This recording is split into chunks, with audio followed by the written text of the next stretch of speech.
I'm now going to show you how to add on new events, delete events and edit events which appear on the calendar, which is shown here on the interest groups page and the actual within the interest groups as well.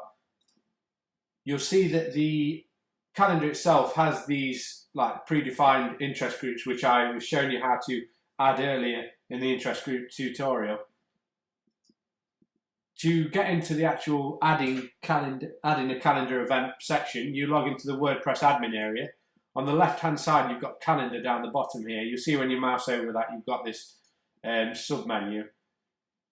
To add a new category you can go to categories, which was the screen we showed you earlier in the interest group tutorial. Obviously if you didn't want one that was interest group and you just wanted a general one, you could add that in there and it wouldn't have to appear in any of the interest groups. It would just appear on every calendar. And then you can click on calendar here on the left hand side and you'll get the big calendar. Say you wanted to add an event which was on the 29th of February, you'd simply click on that date itself and it'll bring you this form up. You normally make an event all day and it'll show you the date that's on there. You can make it repeat, but you don't have to do that again. It's highly unlike we're going to be doing for this. The title is the actual name of the event. So for this one we'll call it Testing Event Tutorials. Oops, if I can spell it properly.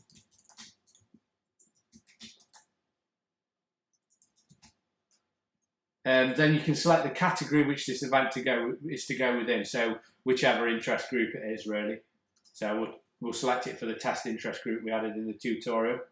You can add an address to the tutorial for the event.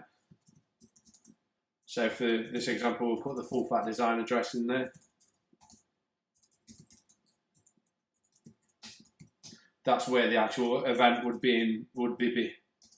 be held at. Again, the fields which aren't in the yellow wouldn't have to be filled in. The description, this is just a description of the event, so you could put some details about where it is, what's happening, who's speaking, or anything like that.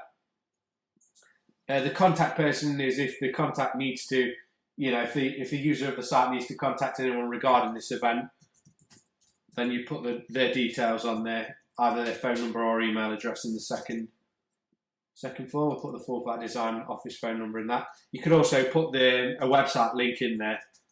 So we'll put a link through to the full fat design one on this test event.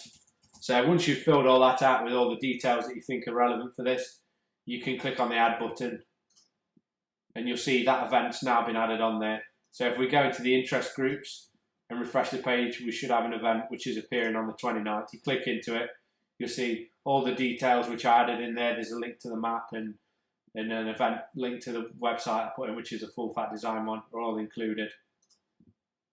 If you wanted to delete any events that you've previously added, you just go into the calendar, click on them, on the event you want to delete, and click the delete button there. And again, if you want to edit them, you just click on the event itself and change whichever part of the event you want to change. And that's pretty much how you use the events calendar.